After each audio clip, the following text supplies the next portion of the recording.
Hey, welcome back to Eight Rice Up. Again, I'm your host, Ryan, and this is my beautiful wife, Maida. Hello, welcome back. So excited today. We have a guest speaker that we're going to be chatting with. We do. Yeah, very, very excited. L- Yes. Let's introduce Monica. Yeah, so this is Monica from Monica Diaz, and you are in Mexico, is that right? Yes, I am in Mexico City. Thank you so much for having me. Yeah, very, very excited to have her on because she has a very unique skill set. Um, we were talking a little bit before we started, but I would love to kind of dive into a little bit of your background and, you're a life coach now and how you kind of transitioned into that. Absolutely. So I actually went to school. I received a bachelor's degree in psychology. In though after I finished my degree, I worked a lot with kids. I worked in the school system as well as nonprofit organizations. I worked with adults with developmental disabilities as well as mental health. And I actually went back to school and got my master's degree in counseling. And so after that, my partner and I actually moved to Mexico City. I was born and raised in California, in Los Angeles specifically.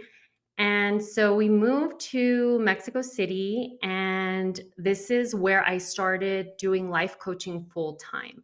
So I was doing part-time life coach. I had my part-time business back in California. But when I moved here, this is when I actually started doing it full time, and I absolutely love it.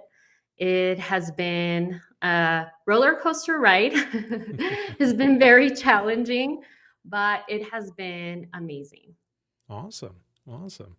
Well, for people that don't know, I mean, if you want to kind of explain what life coach is, because the term gets thrown around a lot. What Absolutely. exactly is a life coach? Yeah, absolutely. And I think everybody has their own definition. I think Sure. everyone's going to define it differently.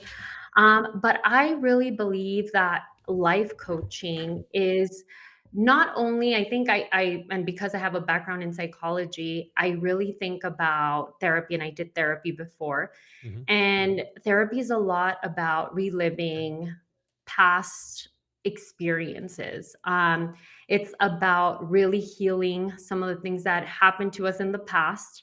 Um, However, when I talk about life coaching and specifically the approach that I have is I like to dive into not only the past, because I think we can dwell sometimes on the past and sometimes we don't find the solutions. We end up in a place where we feel stuck. So I think that for life coaching, it's not only revisiting the past and healing, but also how can we move forward in the direction that we want, in getting the results that we want, as well as improving and becoming a your best self every day. So I Perfect. think that, yeah, so life coaching is really like, yeah, it's a journey. It's someone who is really there with you, who is not only a support system, but I really like to engage with my clients and I like to challenge them. So that is how I would define at least my life coach style or how I work. That's incredible. That's actually really cool. So I was gonna say, what kind of clients do you get? What kind of traumas do they have when they come to you? Yeah, it's so funny because I had this conversation with a few of my friends. Initially, I started doing just general life coaching because I attended the life coach school and got certified 20 I want to say it was 2022. And I started doing just general life coaching, but as I started working with clients, I was dealing a lot, and I think a lot of my clients were attracted to me because of transitions, major transitions that they were going through in their lives. Hmm. And I think it probably spoke to them because in my life, I've gone through major life transitions such as divorce, moving to another country, and leaving my 9 to 5 employment, into becoming an entrepreneur. And so I believe that it's been a lot of clients with major life transitions. However, lately, it's been a lot of relationships. Awesome. Awesome. So, yeah. Oh, that's absolutely incredible. And I don't know if you know in detail exactly what we talk about, but what we do is I'm a widow. My wife is a widow, and there was quite the trauma that happened there, right? The transition, and so we're trying to put out our podcast just to help people deal with grief, deal with that transition, and I think that works absolutely perfectly with what you're talking about, right? Like people that are in the past, they get stuck there and can't move forward and become their highest and best self, right? Right. So with somebody that has gone through a transition that's maybe been significant, um, and maybe it hurts to feel, or maybe it hurts to move forward. How do you help them deal with that trauma or deal with that transition so that they can move forward and continue living? Right. Yeah, and it's something that I think we all go through. Hmm. And I believe that when I have worked with clients that come from traumatic experiences, and this is where I we honestly dive into even attachment styles in relationships.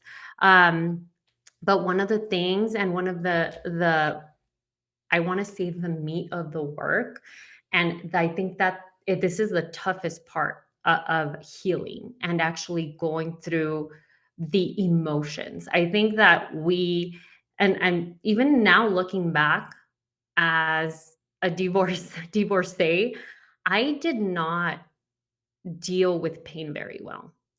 And this was years and years ago, but I see that with my clients as well. And what I'm noticing is that we avoid it. Hmm. What we do is we get busy. Yeah. We start doing everything else except feeling that emotion. And we have been so numb. Like we don't want to feel, because we've been conditioned to think that feeling or feeling depressed or feeling sad is a bad thing.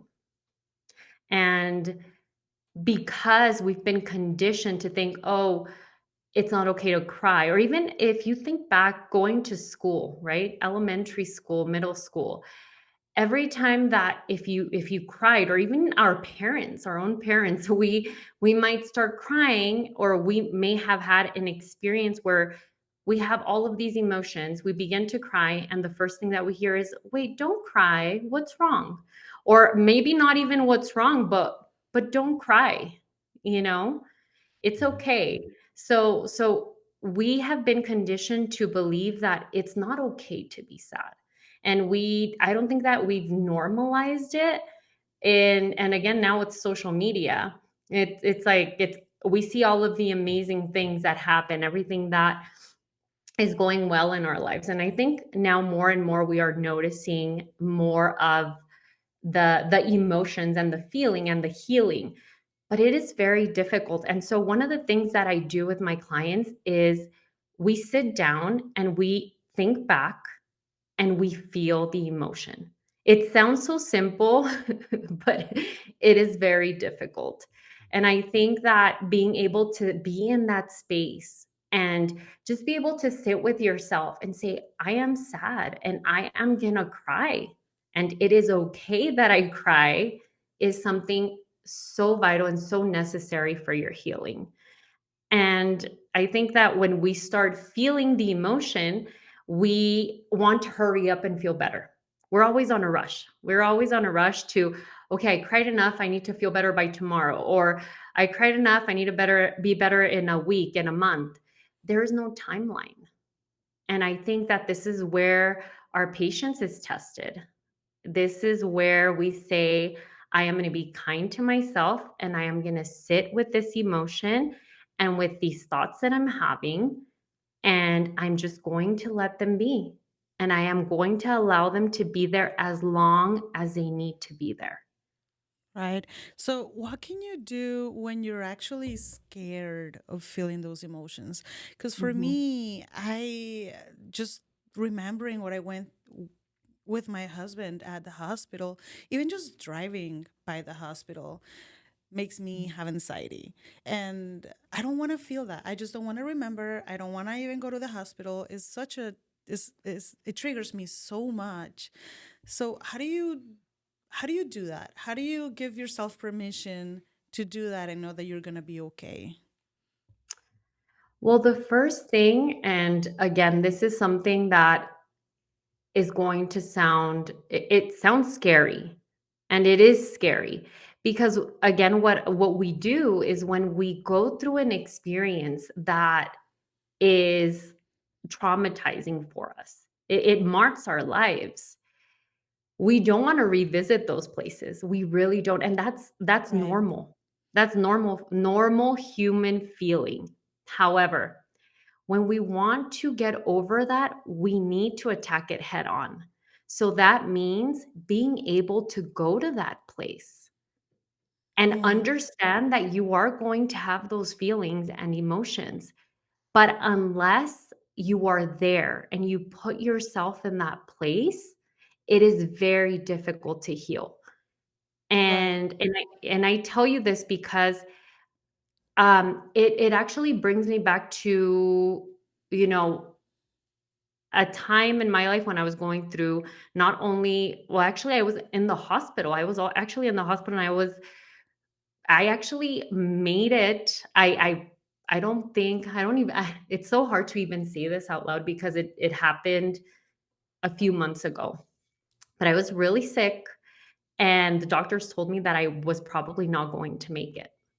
Oh, wow. And being in that hospital, I actually went there yesterday for an appointment, and it was very hard. I had not been wanting to go. I had to go for a follow-up, and being there brought up so many emotions that I thought I was like, "Okay, I'm good. I'm fine. I don't feel those negative feelings anymore." This was back in October, which was not that long ago. September, actually, I'm Huh. sorry. And Yeah. so, but going back to your situation and going through a loss, that is something very difficult. And I honestly can't speak to that. I have not, the closest person I've lost is my grandfather, and that was difficult. And now Yeah. with in your situation, you know, having children and losing your partner, I can't even imagine the feeling that you had and the hurt, and I mean, I'm sure there was many emotions, but the only thing that I can tell you is being in that place and putting yourself there is going to be vital for your healing. Right. And it's so hard for me to even form relationships cuz most of my friends they were acting so weird just because they didn't want to see me sad. They didn't want to see me they didn't know what to say to me. And so for me at the beginning I thought it was a bad thing to feel sad or to cry or to even talk about my husband. I mean, how do you deal with people like that and then you're trying to also heal yourself, but you Mhm. can't. I don't know if you went through that, Ryan. Well, sorry. Well, I was going to say one of the beautiful things I think Monica does really well as a life coach is she holds space for people to step into that emotion, knowing that there is somebody there and that they're going to be safe, right? Because I mean, it's awful going through those emotions, whether it's grief, whether it's anger, whether it's pain, whatever it is. But you have to go through it, and knowing that somebody's there and going to go through it with you when they hold that space for you, it's absolutely fantastic. I had a friend, he's a life coach too. He kind of walked me through that process when my wife died, and it was absolutely invaluable because if you don't go through that tunnel, you get stuck, right? And I mean, we mentioned that earlier. It You don't want to get stuck and be like, oh man, well I can't deal with this. And anytime you go to buy the hospital, you get triggered, or anytime you think about it, you get triggered. You absolutely have to do the mental work, feel those emotions, and just don't put a timeline on it. Just let yourself feel it. And it may be hard, maybe scary, but if somebody that you love and trust or know can hold that space for you, it's absolutely invaluable. That's the only way I made it through, because it's quite the scary tunnel. Right. Mhm. And another thing is you don't have to do it alone. Right.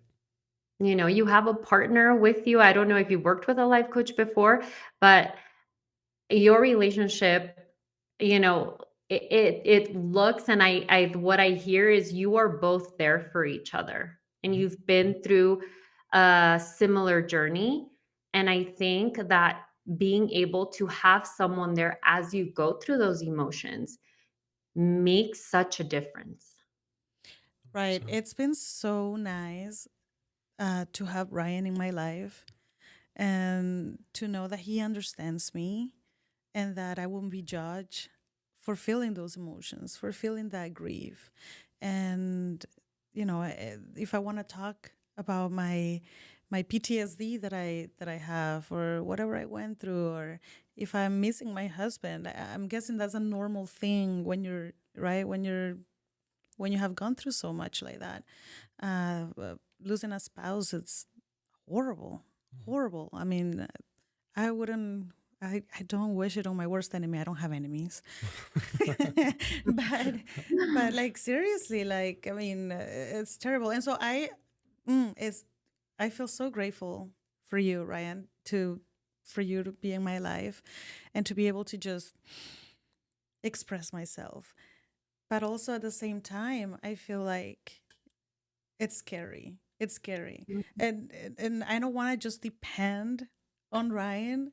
And that's why I think it's important that if somebody's going through something like this, through a big transition in their lives, to have a life coach. Hmm.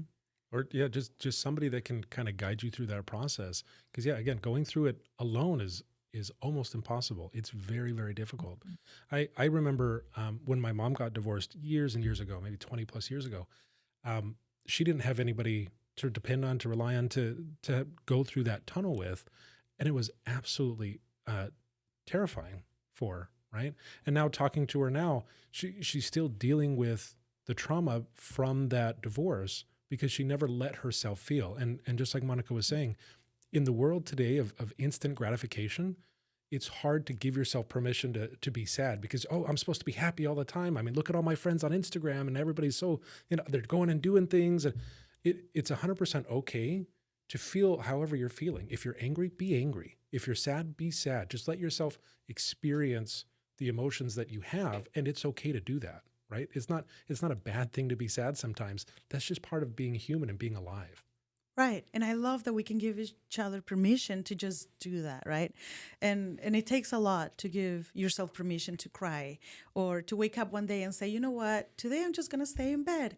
Is that okay that I'm gonna just stay in bed, and not being judged? And I feel like there's just a lot of people that don't understand that. How do you cope with people that are just there, that don't understand you, where you're coming from, and that tell you you have changed? Because, like, can you ever be the same person again after you've gone through so much trauma? Mm-mm.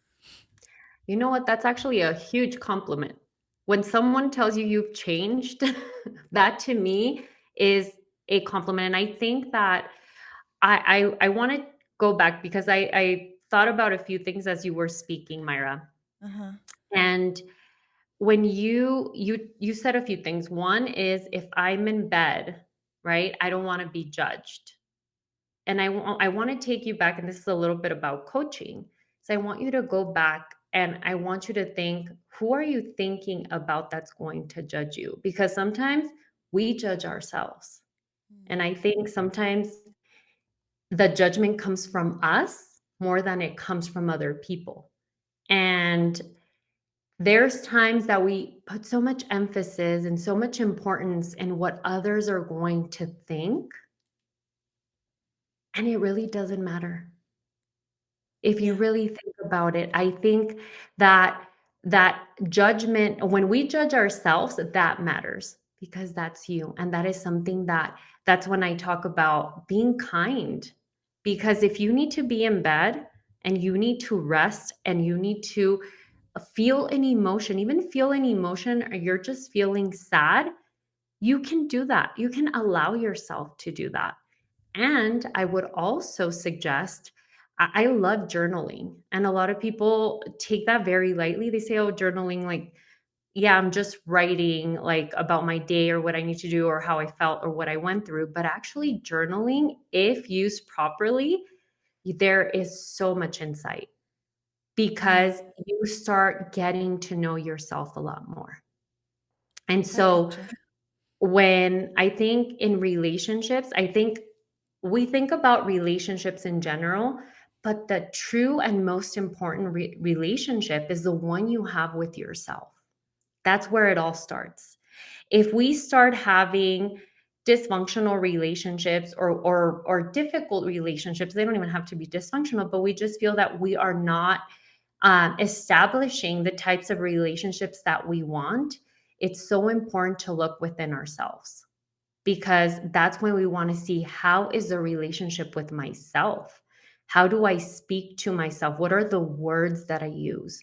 How do I treat myself? How do I Mm, take care of myself? um, I think that in order to see a change externally or even outside in relationships, the work starts with ourselves, in knowing ourselves. And another thing that we shared and we were talking about is feeling the emotion.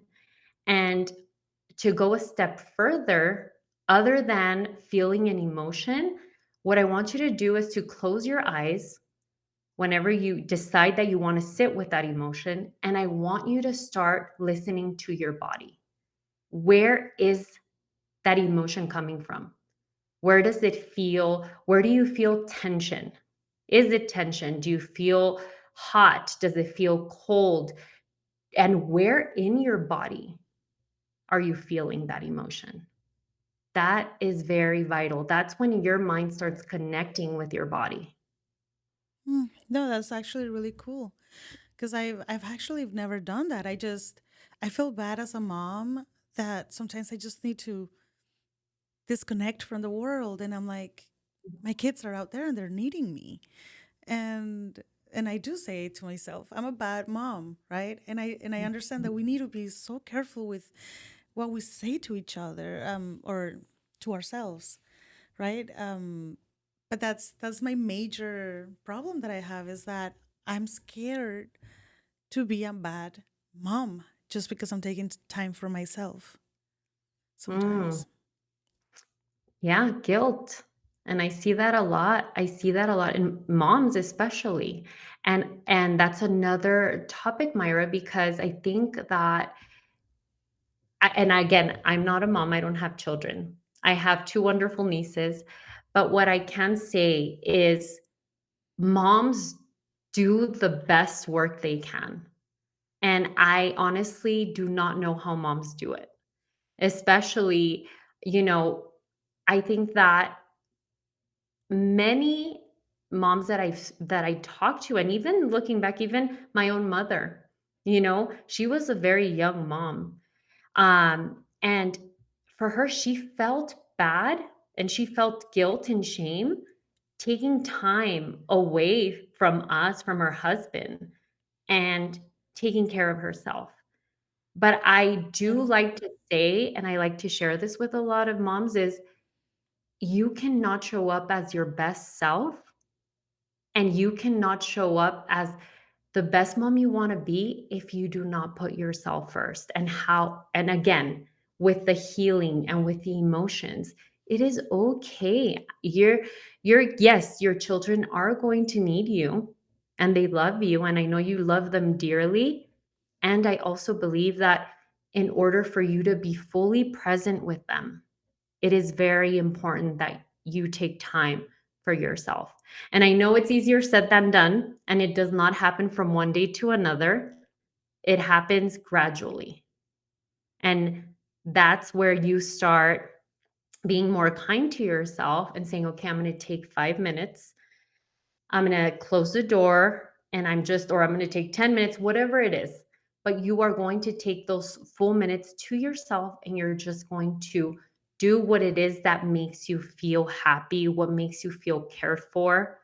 And so yeah, that is something so valid. Yeah. Now, is it okay if you want to share those feelings with your children? Because I remember when my husband died, a lot of people told me, "Be careful. Do not cry in front of your children. Act like everything is okay. Be careful. You need to be strong. Be strong for your children." How do you deal with that when you're trying to heal, but you also trying to act like everything is okay and it's not? Uh, and no, and things are not okay. And no, we do not need to teach our children, our nieces, or nephews that life is just okay. I think it's very important for, I think in that moment when you're having those emotions and you're having a difficult time, I do believe that it is valid to share those emotions. And I think that it's important. Communication is very important. And I Mm, think it's not just that your children see you cry and they don't understand why. Like, I think it's important to say, I'm feeling sad, I'm feeling this way. And it's normal to have these emotions because now you are normalizing that for your children. You are mm. letting them know that it is okay to feel and that it's not about hiding your emotions and it is not about pretending that everything is okay. I Because love how many you said times, that. Yeah. yeah, many times things are not going to be okay. And that is okay. It is absolutely part of life. We live in this bubble thinking that we are going to be happy when, we are Right. going to be happy when I reach this goal, or I'm going to be happy when I have this, or I'm going to be happy or okay, or I'm going to be in a different place when I get here. And the reality is, no, we're not. Because if we cannot be okay in the present moment, we are not going to appreciate what we get in the future or where we get in the future. And so I think that, and I'm sure I've heard that you talk about gratitude. I think you did talk about gratitude. And in those moments, being grateful for those feelings and being grateful for sharing that with your children. And again, I think that going through major transitions, we are going to hear so many things and we're going to receive so many suggestions, so many opinions. And I do believe that it is going to be your decision and nothing is right or wrong. I think the decisions that we make in our lives, we make them when it feels good to us. And I think that sharing that with your family and being able to share those emotions is absolutely okay. What scares you about that, if you don't mind me asking? I just don't want to make him more sad because we are all of us are grieving, right? So I have my three that are grieving for their dad, and Ryan's three that are grieving for their mom, and I don't want to look weak in front of them. I want them to be able to see that I'm strong and that I can do it and that I'm there for them. And so I feel like if they see me crying, that they will believe, that they're hopeless. Mhm. That's Mhm. what scares me. And again, that's where we think that crying makes us weak, but Yeah. actually crying and connecting intimately with our partners and even with our children, when we actually have conversations, when we have these difficult conversations about emotions in life. And again, it's obviously going to depend also on the age of your son and your daughters.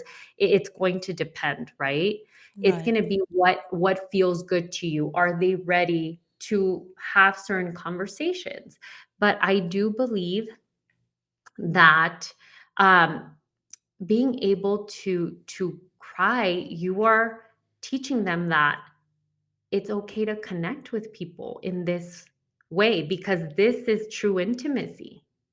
This Mm. is true intimacy. True intimacy is when you are not afraid to share your most vulnerable self with, again, with other individuals and with your family and with your parents, with your children. I think that that's actually not only teaching them that it's not teaching them that you're weak, but it's you get to teach them this is what strength looks like.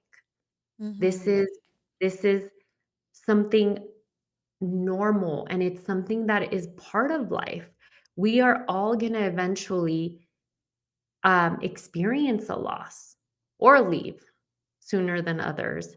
And so, again, it's something, a topic that we do not discuss, that we don't talk about. And this is what I love, that you are being your most vulnerable self and sharing this, and telling and sharing that you are scared, because we're Yeah, all scared.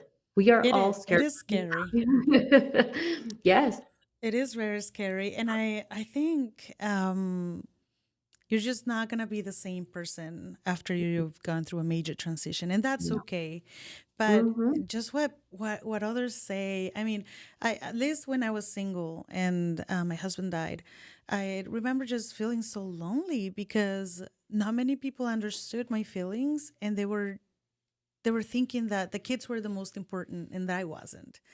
That my only job was to be a mom, and that was it, you know.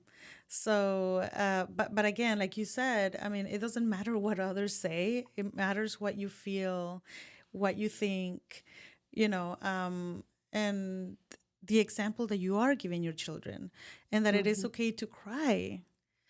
I know that in your case, Ryan, you said that you have a daughter. What was it? Our oldest daughter. Mhm. She did not cry. No, she didn't. No, she didn't. Yeah, just traditionally in my family, emotions are bad. No matter what they are, they're bad. And so breaking through that has been challenging. And so when my wife died, my oldest daughter, she's like, "I'm not going to cry." And I said, "Honey, it's okay to cry." And she's like, "No, I'm not going to cry. I'm okay." I'm like, We're not okay though. We're not." And the biggest thing is when you hide yourself, when you're not truly genuine, right? You don't have that intimacy with the people around you. Um, it's because you're hiding your true self, right? You're not being true to who you are, and that's damaging your relationship with yourself. And it makes it even harder to be open and have that intimacy with people. And so Mhm. that's one of the things that was really challenging with her is to show her, hey, it's okay to miss mom. It's okay to be sad. It's okay not to be okay. Um, and be able to have productive conversations with her because she was how old she was turning 8. She was turning 8, so she She was 7. Yeah, she was 7 years old, lost her mom, and she's like, obviously she doesn't know how to process that. Like I didn't know how to process that. Um, but I did my absolute best to say, honey, it's okay to feel what you're feeling. If you're mad, let's be mad. If you're sad, be sad. It's okay.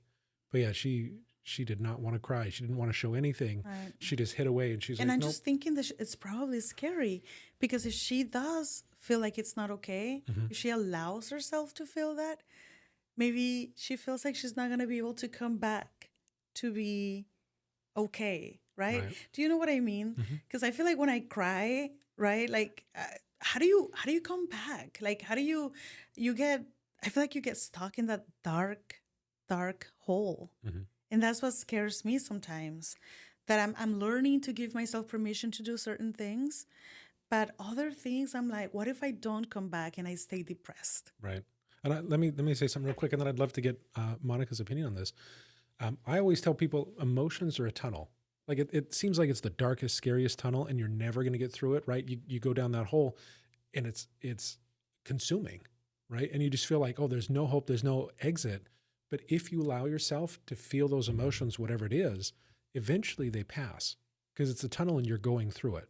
If you just stop and you're like, nope, I'm not going to feel it, I'm not going to do it, that's when you get stuck and it seeps into every other part of your life, right? Like we were talking earlier, when you feel those emotions, where on your body do you feel it, right? Mhm. If there's unresolved trauma or unresolved issues, you're going to have that thing in your back that always hurts, or your leg is just not going to be okay. Things like that. It's just you carry it with you physically as well as emotionally. And what's your thought, Monica? Oh my gosh, absolutely. And I think that, we believe that our mind is not that powerful to get us physically sick, Yeah, but it actually is. 100% Let it me is. say let me say that because it those traumas, as you said, emotions and traumas that are not talked about, that are not shared, that we do not literally get them out of ourselves, out of our bodies, out of our minds, they will create issues, and you will feel ill. It will show up in some shape or form, whether it's a headache, whether it's you getting sick all the time. I mean, even stress. I mean, if we think about stress, cortisol, and how bad that is for us, now imagine like true and real trauma. This Mm-hmm. is this is something that, and again, we say we don't want to feel the emotion, and we're afraid sometimes of how long it will linger. And I completely understand you because we really do feel, and we start thinking, how long is this going to be? We start questioning, how long am I going to be here? How long am I going to feel like I'm in this dark hole? And when when we are telling ourselves that in those moments, we are not allowing it to be released. We're trying to control how long and the length of time, or we're trying to control how long our healing is. And Mm-hmm. that is something that we absolutely cannot do. We cannot control that part of it. We just need to feel it and let it be there and release it. And we're all scared to feel. I will say that we all are all afraid of emotions because, again, it comes from conditioning. And as Ryan said, he shared how that has been so difficult in his family. They don't deal well with emotions, and many people don't. Many of our families don't. And Yeah. so it is absolutely something that takes practice. And I think that going, not only, if a lot of people prefer therapy, but therapy in combination sometimes with a life coach can make a drastic change, Mm-hmm. positive change. Yeah, and that's something that really scares me because I know we all need therapy as a family. I need my own therapy. You need your therapy, and the kids need their own therapy. Um, but this scares me. Like therapy scares me because I feel like I'm just gonna cry the whole session. I have like so many tears to come out. And this is why I'm doing this podcast because I'm trying to help myself. I'm trying to just let it out and I'm trying to show my kids that it is okay. But at the end Mhm. of the day, sometimes, you do have that guilt and I'm like, "Oh my gosh, why am I still going through this?" And it's going to be 3 years and that's not a long time. It's just going to be 3 years that my husband passed away. And then Wow. here we are trying to form a blended family that's grieving on top of that. And we just have to accept the fact, and we have to be also right. I want to be strong for our kids and help them through all those emotions, but I mean, yeah, that's something that definitely we got to work on. And I think a lot of moms that are widows still in their by themselves, they probably worry about their kids. That's one thing that they just, I mean, at least for me, I had a newborn and I had a 2-year old and I had a 12-year old. And I'm like, they need me more than I need myself right now. I don't know if that makes sense. But Myra, but I really want to ask you this because I love that you are sharing yourself in this platform. This is being vulnerable. Again, as I mentioned earlier, and I also want you to know that being there for your children and being able to cry but still being a strong mother, you can teach them both that both are okay. Being in having that intimacy and being close to people and having relationships and being genuine is good. This is what relationships are about. And you can also be a strong mother, because that, again, that is part of being strong. Being a Mm-hmm. strong mother is feeling and being there with your kids. And I know that, I think, as you said, and again, this is something that, again, I have not experienced it myself, but being a mother and losing your partner, I can't, again, I can't imagine the the emotions and what you're going through in that moment. And I can absolutely appreciate and understand you saying that you want to show up as a strong mother. You want to show up as, we can do this without tears, without emotions, we can move forward. But No. sometimes that's not the case. It is okay to again share those emotions with them. And I know you keep saying how scary that is for you. And I also want to ask you a question. I want you to ask yourself this question. You don't necessarily have to answer it now, but I want you to ask yourself, what is the worst thing that can happen if you do Mm. feel you're scared, but you're scared. What are you scared of? And I think you said this, you're scared of the length of time it will take for you to stop being in that dark place. Am I correct? Yes, I am very scared of just going back in that dark hole and not being able to come back. You know, just depression, basically, anxiety, panic attacks. I'm scared of reliving those moments that I went through because my husband's death was not one where, well, one, I wasn't prepared. I don't think a lot of people Mm, are prepared for that. But it wasn't one where I was able to say goodbye to him. It was one where I was begging the doctors to not disconnect him, and mm. it was one where I wasn't. I didn't have space, my own space, to be able to say goodbye to him, or my own moment. I didn't have that moment with him, and so I felt like my whole life was destroyed. I felt like I was just, it was 180 degrees change, and that 180-degree change, hasn't been very positive. I mean, it has been positive in some aspects, but I'm just scared of not coming back to life. I'm scared of not wanting to live again.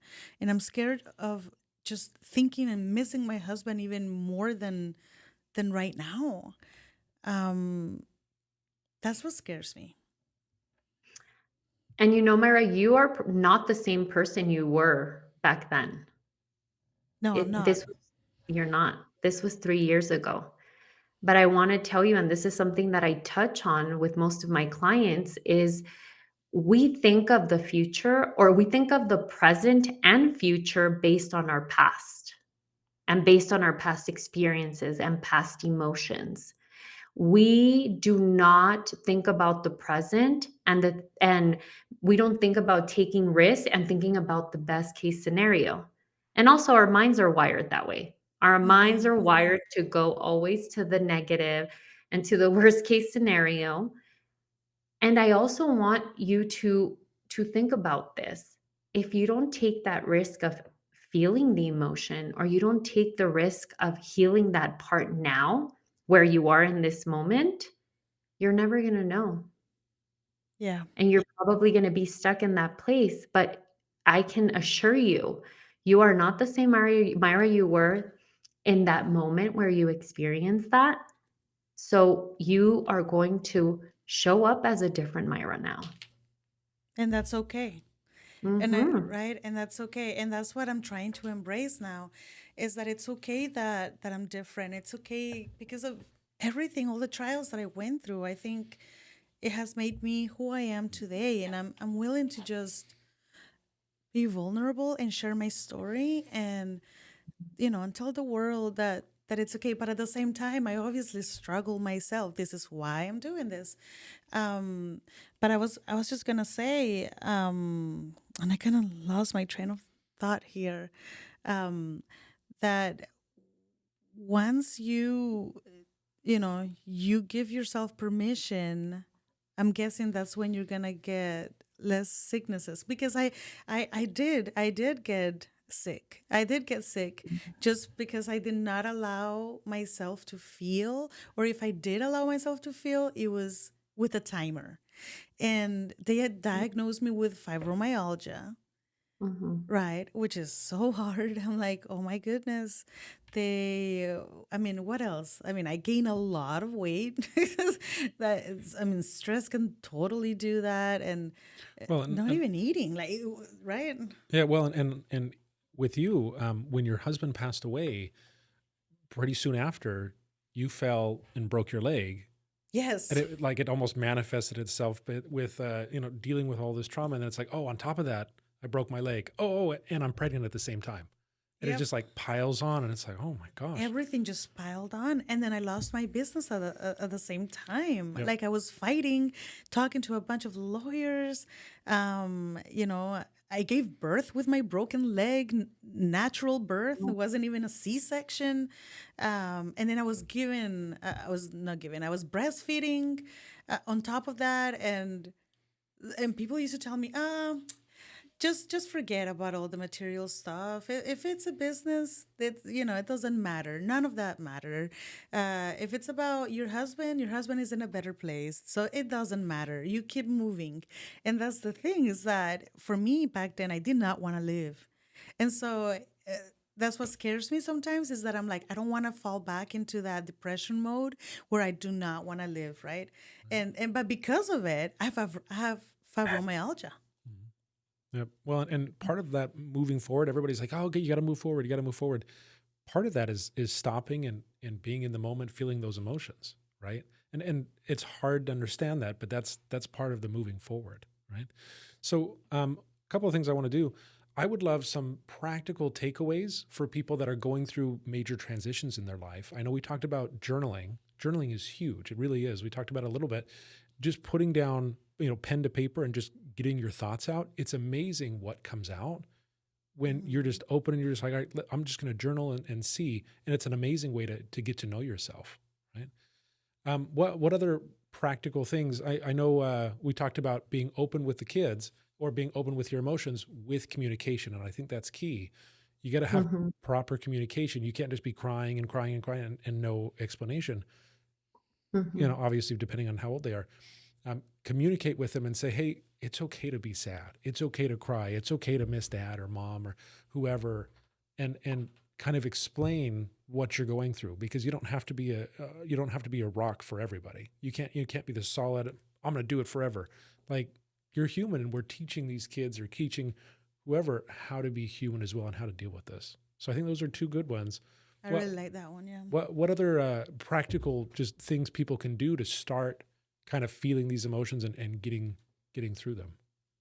Yeah, absolutely. And I think, as I mentioned, I mean, self reflection and awareness is something that is, again, it's something so important, and we minimize it so much.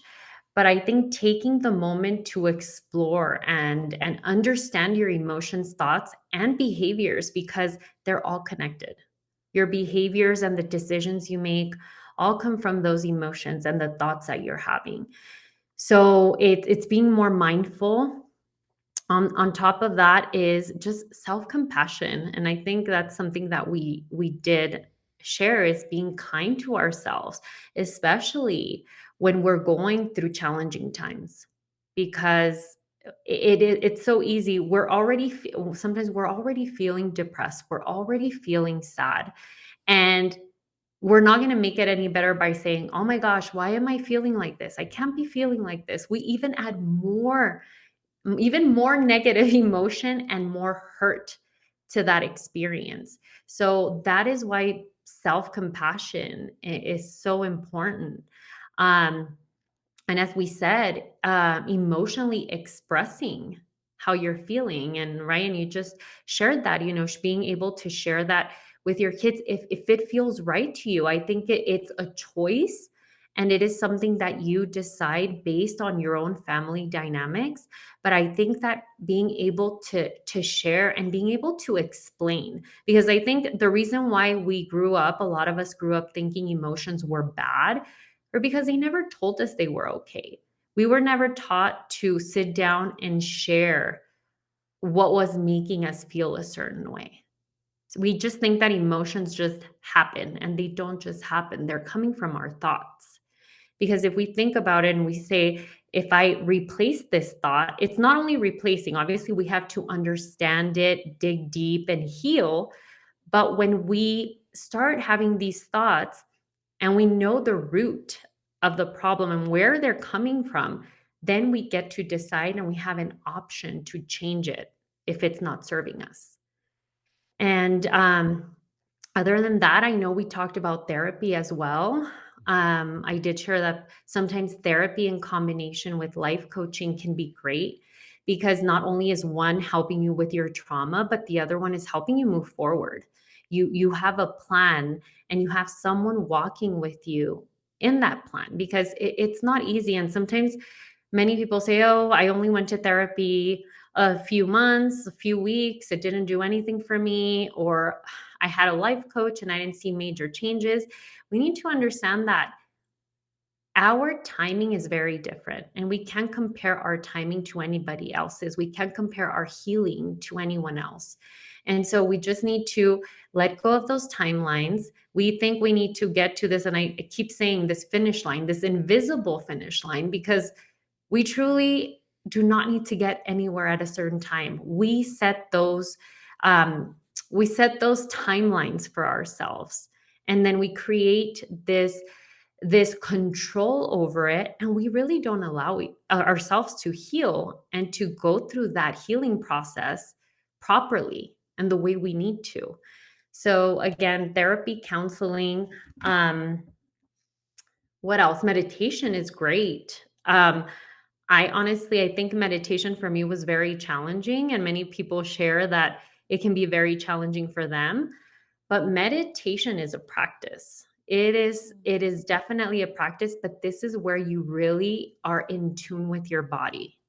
You're in tune with your body and your emotions. This is where you can be the very connected to yourself.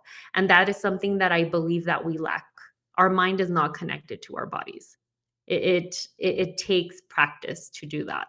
And this is why we get Absolutely. sick. Yep. Yeah. This is why we 100%. get sick. Yeah. It's definitely a skill. Meditation is Mhm. 100% It's a skill. so hard for me. I know for you it's easy, Ryan. I've been doing it for a while. Oh, Oh, that's why. Yeah. that's a good thing I'm learning. It it's really rough when you start. You're like, what am I supposed to do? Sit here and be quiet? You're I like, I hate this. cannot Yeah. concentrate. I just cannot concentrate. Yep. Yep. No, you meditate for like 30 seconds and be like, okay, I did it. And then do a minute and really do it as long as you need. And again, I love that. Mhm. Don't put a timeline on it. I Mhm. think we do that with a lot of things. I'll be happy when, or I'm done grieving when. You can't do that. You cannot put Mhm. a timeline to it because that goalpost keeps moving. I know, and my brain goes to money because it's where I'm at. Um, yeah, it's where my brain's always at. People with money, especially, they're like, "Oh, I'm going to be happy when I hit a certain amount of money or I get a certain thing," and then it always moves. It always moves because life is a journey, not a destination, right? And it's Mhm. about who we're becoming along the way, not, "Oh, I'm gonna be a person when I get there." It doesn't happen just like that. You Mhm. become that person along the way, every day, every step of the way, Mm. right? So you just got to enjoy the journey and love who you're becoming. Right. Now, Monica, so you say that healing, to be able to heal, we need to feel. Now, do Mhm. we learn to feel and heal and walk and move forward in life? That trauma is always going to be there with us? Is that just something that we get used to and that we're able to manage it in a better way? I don't want to necessarily say that I don't want to necessarily say we carry it. Um, I believe that yes, to heal, we have to feel, but we also need to understand. Um, I think that when I say feel your emotions, it's also about sitting with yourself and asking yourself, where is this coming from? Now, in your case, I understand you went through a loss. And many people, when they say, I need to heal because they have certain reactions. Sometimes people don't necessarily know where it's coming from. So I think, yes, you need to feel. There's some things that happen in our lives that are very prominent. And we say, oh, this was a major transition in my life and this requires healing. Um, and on top of that, Myra, I think that we go through many experiences and possibly even trauma in our childhood that we don't quite remember, that Mm. do mark us, that do affect us and how we live our lives now. And then on top of that, we go through new traumas in our lives. Mm-hmm. And so now we need to not only feel that emotion and that trauma, and it's not about carrying it, but it's about understanding it and living in peace with what happened because it's in the past. Oh, I okay. think that when we think about a trauma or something that happened in our lives, it's okay, it's in the past. Now, what's making me sad are my thoughts about it in this present moment. Oh, okay. But the past cannot be changed. And if we continue living in that past, we are going to feel that we're carrying something with us all the time because that means we're not accepting of what happened. And Okay. yeah, and things will happen to us, but it's about So acceptance. understanding, Yeah. acceptance, forgiveness. Forgiveness is a huge one too. Forgiving others and forgiving ourselves, forgiving life, because sometimes we're so upset at what happens to us because we don't understand it in that moment. Mm-hmm. No, and But that's, I love how you put it, like that acceptance, right? Because I thought that, yeah, I'm healing, I'm feeling it, but I'm still carrying it with me, right? Like I feel like the huge monkey on top of me, and it's good. I loved how you said it, how you we just leave it in the past, we accept it, and we move forward, and that sadness is just in our thoughts. Yeah, it's not something we just carry with us. It's something that helps us become something better. So, mhm. oh no, I have absolutely loved this conversation. Um, before we wrap up, though, I'd love to know, let people know on our podcast where can they find you or connect with you, Monica? Absolutely. So I am on social media, Instagram. They can find me at my handle's at Coach Monica D. I am currently actually I'm starting my podcast as well. That is in the Ooh, works, but I don't Very have cool. it just yet. So, but awesome. and on my Instagram handle, they can find any appointments if they want to have a discussion about life coaching. It's absolutely free to chat about the services and to see how I can support. And I imagine the beautiful thing is you're not limited by just one geographic location, right? Mm-mm, Yeah, because it's no. we've got technology. You can do Zoom calls. So Mhm. if you're in need of a life coach, Monica might be a fantastic I choice. think I'm gonna hire you, Monica. You're 100% hired. You I have would been be more so than great. happy to chat, Myra. And honestly, it's been so great talking to both of you. And thank you for inviting me and having me here in your platform. I appreciate everything that you share because again, that is true courage, sharing your own stories and sharing how you overcame and how you continue overcoming because it is a journey. It is something that we continue working towards and it doesn't stop. It's a never ending, I'm going to be a better person tomorrow. So Right. No, I I think appreciate both of you.